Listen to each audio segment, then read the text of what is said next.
Puis après, il y a certaines corporations qui sont vraiment anti... l'enfant laisse tout faire à leurs enfants, l'enfant roi par excellence, Ouais. quoi. Ça fait des catastrophes aussi plus tard, hein, Ah parce bah que les complètement. adultes deviennent des tyrans, deviennent des intolérants aux frustrations. Mm.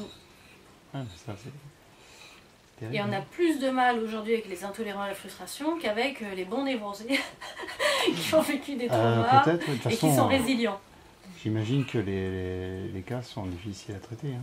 C'est Didier Pleu, hein, un collègue de Caen qui est un peu expert sur le sujet. Il a écrit plein de bouquins sur les intolérants à la frustration, l'enfant roi, de l'enfant roi à l'enfant tyran, l'adulte tyran, etc.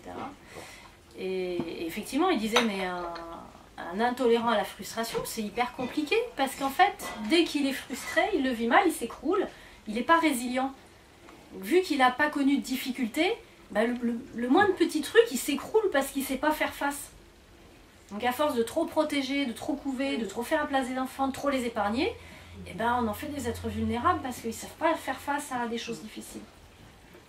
Donc Didier Pleu, il a du mal avec ça. Enfin, en tout cas, il disait c'est plus compliqué à réparer un intolérant à la frustration qu'un névrosé, voilà, quelqu'un qui a des traumas et qui est résilient. C'est-à-dire qu'il va avoir des traumas, peut-être des problèmes d'angoisse ou des problèmes de dépression, mais en fait, au fond, il est résilient. C'est-à-dire que finalement, il sait s'adapter, il sait faire face, il sait rebondir. Donc il va souffrir, c'est un peu comme le roseau, mais il va se remettre sur son axe.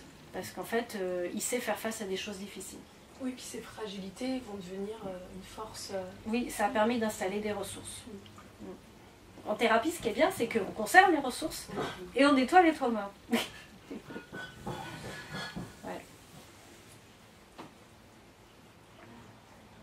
Donc, c'est pour ça qu'il faut, du coup on revient vers l'autonomie ou quoi, mais il faut laisser les enfants faire leurs expériences.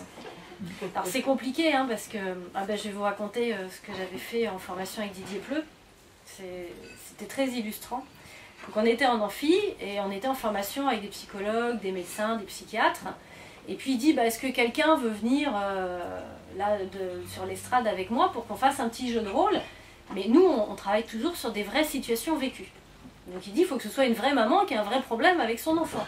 Bon, et donc il y a une médecin généraliste qui veut bien. Donc elle vient s'installer à côté de lui. Et puis il lui dit, bon alors c'est quoi le problème? Elle dit, voilà, j'ai une ado, elle ne nourrit rien à l'école, je lui paye des tonnes de cours particuliers, je lui fais réviser, je l'encourage, machin, mais elle s'en fout, elle chatte toute la journée, voilà, le prof cours particulier il vient, elle l'écoute à moitié. Il dit, ok, du coup qu'est-ce que vous faites pour sanctionner en fait, si elle fait pas le taf? Qu'est-ce qui se passe pour elle? Elle dit, je crie, puis je lui dis, je suis pas contente. Ok, il lui dit, ça marche? Non.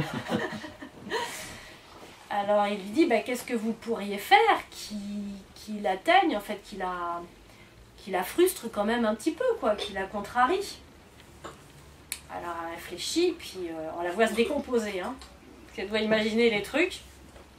Elle se dit, en fait, c'est vrai que son ordinateur, elle est tout le temps en chat avec les copines, si je la prive d'ordi, mais c'est pas possible, hein. Oh, alors il dit, bon, pourquoi? Non mais elle va être insupportable, elle va plus vouloir me parler, moi je vais mal le vivre, hein. Mais moi je vais pas supporter, hein. Quand c'est comme ça, avec la clé porte, elle me parle plus pendant 3 jours, moi je peux pas. Moi, je peux pas voir ma fille comme ça, c'est insupportable. Ah. Donc c'est vous qui supportez pas d'être frustré. Eh ben voilà. Donc il y a quand même une partie de nos enfants qui deviennent intolérants à la frustration parce que nous, adultes, on veut pas être frustrés. Quand mon gamin il fait un caprice, c'est pas fun, hein. Je sais que si je lâche, il arrête. Moi, j'ai pas envie de supporter un caprice de mon enfant. Donc je lâche. Mais du coup, qu'est-ce que je fais en termes de conditionnement? Je suis en train de lui conditionner le fait que mon chéri, t'as raison de faire des caprices parce que tous les coups ça marche. Donc cette démonstration, je trouvais qu'elle était très illustrante, hein. Parce qu'il l'a menée vraiment en disant, ok, du coup, vous allez la priver de son ordinateur. Elle se décomposait de plus en plus. Je disais, je sais pas, non, mais je peux pas faire ça. Et on voyait vraiment que c'était elle, la maman, que c'était ingérable pour elle d'imaginer les conséquences qui allaient se passer avec sa fille. Mais plus on recule l'échéance de frustrer son enfant, et plus il devient insupportable.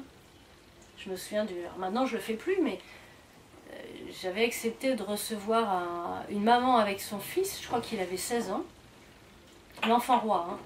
Donc avec le papa, ils l'ont attendu longtemps, il est arrivé sur le tard, ils ont tout fait pour lui, voilà, il a vraiment tout eu. Et le gamin, effectivement, dès qu'il n'avait pas un truc, il pétait un câble, il hurlait, il tapait dans les murs, et, enfin, c'était ingérable, insupportable. Et donc la maman était dans tous ses états, quoi, en disant mais voilà, il comprend pas, moi j'ai honte par rapport aux voisins, enfin il fait un raffut, mais il démolit les murs, quoi. Et les voisins, ils viennent en disant qu'est-ce qui se passe chez vous, qu'est-ce que vous faites à votre gamin? Elle savait plus, il n'avait plus d'issue. Quand il n'est pas content, il se barre, pendant 2 jours elle ne le voit plus, 16 ans, elle dit mais rendez-vous compte, je sais pas où il est, qu'est-ce que je fais, quoi. Donc elle se rongeait les sangs, elle était complètement démolie.